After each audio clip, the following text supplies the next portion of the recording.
Lamar Jackson threw 2 touchdown passes and ran for a score, and Henry rushed for 140 yards as Baltimore beat Jim Harbaugh's Los Angeles Chargers 30-23 on Monday night. John Harbaugh improved to 3-0 in the Brothers Bowl, while Jackson improved to 7-2 in Monday night games. Here's Troy Aikman needing to see more from Lamar. This season is only going to be judged based on what they do in the playoffs, and for them, it doesn't matter about making the playoffs, AFC Championship game. They've got to go win a Super Bowl, and that they've got a 2-time league MVP, maybe a 3-time by the time they get into the postseason, and they haven't been able to capitalize on it. Shay Sharpe, coming to you. Will Lamar's career be a failure if he doesn't win a Super Bowl? Before I answer that question, guys, I am glad Troy Aikman said that. Stephen A., can you imagine if you and I said that the man needs to go win a championship or this season is not a success? They would have ripped us. They were like, oh, we bringing the brother down. Oh, y'all some haters. But I'm glad Absolutely. Troy, a 3-time Super Bowl winning quarterback, a Super Bowl MVP, said that. I say all that to say this, absolutely not. Do we consider Dan Marino's career a failure? Do we consider Jim Kelly's career a failure? We're talking about a guy that a lot of people thought should move to running back or a wide receiver position, has turned himself into a 2-time league MVP, and as Troy said, a potential 3-time league MVP. Absolutely not. See, I think the thing is, you can be a great player. Saturday, Stephen A., I think you will agree with this. You can be a great player, but we use championships to define greatest, EST. Is Lamar a great player? Absolutely. But what Lamar is chasing is what these historically great quarterbacks have. We talk about the Bradys, we talking about the Mannings, we talking about the Elways, we talking about the Patrick Mahomes, the Joe Montanas. That is what he's searching for. So I will not look at Lamar Jackson's career and say it is a failure. The guy was the 32nd pick in the draft, the Baltimore Ravens, traded back into the first round. Had they not done that, he would have fell all the way out of the first round. But he got into the first round and he's turned himself into an MVP. I will not look at Lamar Jackson's career and say it is a failure. But in order for him to get that monkey, just like Steve Young had a bunch of MVPs, but until he won that championship and got that monkey off his back, yes, we're gonna look at him as like, man, he left a lot on the table. But I will not look at Lamar Jackson's career and say he's a failure. Absolutely not.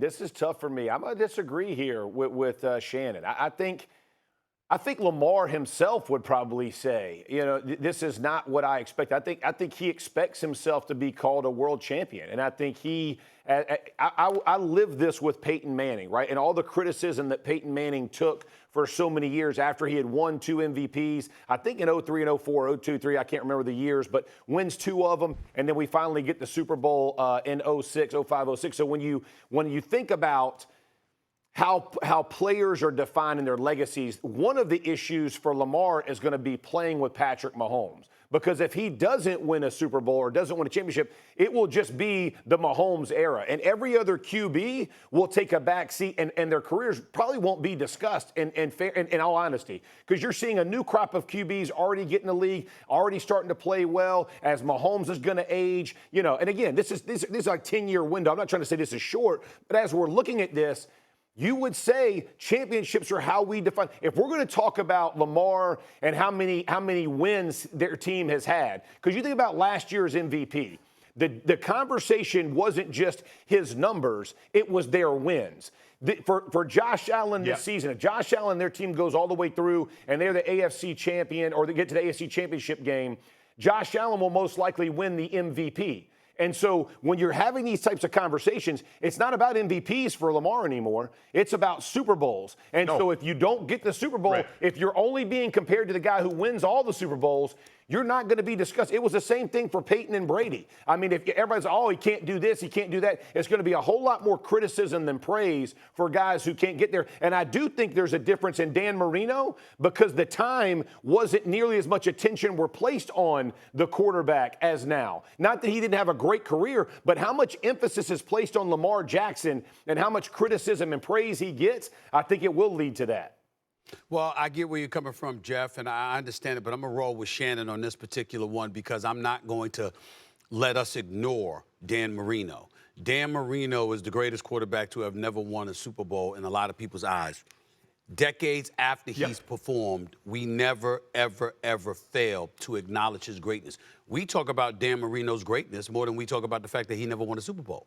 We go, you know, maybe it's because folks who were watching the Super Bowl back then were looking at, or I'm sorry, football back then was looking at it from the standpoint he had Mark Clayton and Mark Super Duper, Chuck Muncie coming out of the backfield, Shannon. You had a prolific offense. People are looking at them and they're saying, well, listen, it wasn't his fault. It was their defense. They never gave him a defense. Maybe that's the reason why, but we never fail to remember that Dan Marino was absolutely, positively phenomenal, and we never associate. I've never met one human being who has watched football who has associated failure, the word failure, with Dan Marino. And even though you want to look at the times that we're looking at, that we're living in, and how the quarterback is prioritized now more so than then, look at the level of physicality that existed in the sport of football. Y'all know this better than me, okay? The 80s, okay? It was a little bit better than the 90s. It was a little bit better at the turn of the century. We get that part. But the physicality of the game, the absence of safety compared to what it is now, et cetera, to be a quarterback. I remember when don't y'all both remember the play when Terry Bradshaw got sacked and literally thrown on his head? Like literally flipped upside down. Turkey and Jones thrown sacked the Cleveland Browns. There you go. Jones. There you go. There you go. I'm looking at stuff like that, and I'm saying that guy would have been thrown out of he'd have been suspended for the rest of the year pulling off a play like that in today's game. I'm just saying, Jeff, when you look at today's culture, I get what your point is, but in the end, Lamar Jackson has been so great. The operative word here is failure. You didn't get it done. We'll hold it against you. We'll remind everybody that Patrick Mahomes was in your division. He kept winning Super Bowls. Or if a Josh Allen was able to get one, because if Josh Allen is able to get one and Lamar Jackson does it, that'll make it even worse because they're both in the same conference, the three of them in the same conference. I get that. But considering how great Lamar Jackson is, I'm hard-pressed to believe that I'll ever be able to associate the word failure with him when it comes to his career. The rules have changed to make it easier for quarterbacks now. Okay. So when Dan Marino was playing, and you're talking about that doesn't happen anymore. Like these dudes, they can play a lot longer and play a lot safer, and so all their numbers are going to go through the roof because the game has allowed that. We can't touch receivers anymore. It's not just quarterbacks. The entirety of our game is going to allow for numbers to be more prolific. But how do we judge QBs? This will be the conversation we always. How do you judge the greatness of QBs? I mean, you think about Eli Manning will probably get into the Hall of Fame, not because his seasons, his regular seasons. I don't even know if he went to a Pro Bowl or maybe a couple Pro Bowls. But he'll go in the Hall of Fame because he won 2 Super Bowls against great teams. Super Bowls matter when you're talking about quarterbacks, whether you like it or not. But hold on. It's going to be fair to say that because their numbers should be better. You can't touch them, and you can't touch receivers. There should be a lot of numbers. I'm just coming to you and Shannon for clarification on this. I'm not even trying to refute it. What I'm saying is this. I get your point, which is why I brought up the point about Dan Marino and how times have changed. But if times have changed and it's made things easier for quarterbacks, it's made it easier for all quarterbacks. So you got a Patrick Mahomes, a Josh Allen, et cetera. You've got guys that are elite talent, a Joe Burrow who's been to a Super Bowl, beat Patrick Mahomes in the AFC Championship game. To me, the most indictable thing about Lamar Jackson, correct me if I'm wrong, Shannon, especially you, along with Jeff, correct me if I'm wrong. I believe that Lamar Jackson will be more held against not being able to beat Patrick Mahomes than not winning a Super Bowl. Because that guy is standing in front of your face, and against him, you're like 1-5. We're going to counter. You keep losing to that guy, then it resonates more. But if you fail to win a Super Bowl, of course we ain't going to like it, but I don't know if we're going to call you a failure. I look at it like this here, Jeff, and I believe you can be a great player. Stephen A., you correct me if I'm wrong. I believe you can be a great player if you don't win a championship. Charles Barkley is a great player. Karl Malone was a great player. John Stockton was a great player. You can't say they're the greatest. That's what Patrick Mahomes is up against. If you go back and look at the 80s, Dan Marino played in the era with Joe Montana. Right. So he had a quarterback that was comparable to him that he wasn't able to get over the hump against.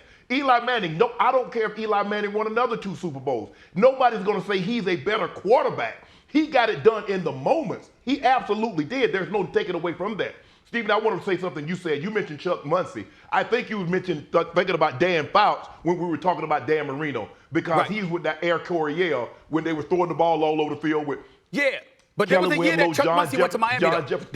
There was a year that Chuck Muncie went to Miami, though. There was one year he went there one year. I know most of the time was with Dan Fouts, but there was one year, if I remember correctly, he was there. He was there. No, go ahead. I think he played at New Orleans and the Chargers. Okay. But with that being said, I don't look at Lamar Jackson's career as a failure because I believe he's a great player that just wouldn't have gotten it done. Now, I think when you start talking about multiple MVPs and Saturday, you could understand this.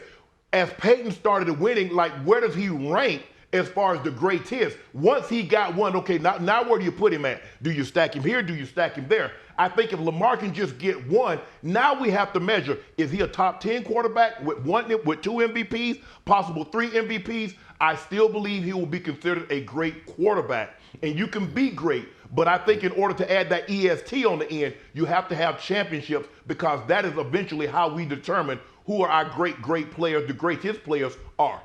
Yeah, Jeff, Shannon was right. Shannon was right, Jeff. He was right. You was right about New Orleans instead of Miami. You were right, Shannon. My bad. Yeah, I mean, listen, I think when you talk, I don't want people to think that I think Lamar's career as a whole, Lamar's got a lot more time to win Super Bowls. It's not just this year. He'll have an increasingly more time. He'll have better teams. All those things will come back. This guy's an insanely good player. I just think when you start stacking careers, it will be hard to put his career anywhere near the greatest if you don't win Super Bowls. So failure is probably a poor choice of words. Yeah. But as far as putting him in there, listen, even Aaron Rodgers, as good as Aaron Rodgers is, what is the thing we say? He only won one, right? He only won one. And when he came to we find ways to criticize quarterbacks, y'all. Whether we like it or not, they get a ton of praise. They're going to receive a ton of criticism. Yeah, failure is harsh, but it's just in terms of the talent that he has. But it'll certainly be detrimental to his overall legacy. And I think the Aaron Rodgers example is spot on. Yeah. Shay, you want to say something quick? Yeah, imagine if Aaron Rodgers didn't have any. But it's just that one that we're able not to give him the criticism that he probably would have gotten had he just had 4. Think about it, 4 MVPs with no Super Bowls. At least he can say, well, you know what, I got one. Even though we think he probably should have had more because he had some really great teams. But it's just hard for me to look at Lamar Jackson when people thought he should be a wide receiver or a running back to say that he's a failure if he doesn't win a Super Bowl. That's fair. For sure. And for Aaron. I didn't even think about that when people didn't even want him to play quarterback. That's a great point. That's the best point. I didn't even think about when he came. People were like, he's at the wrong position. The dude is more than proven. They can eat their words on that one. No doubt. Yeah. All right.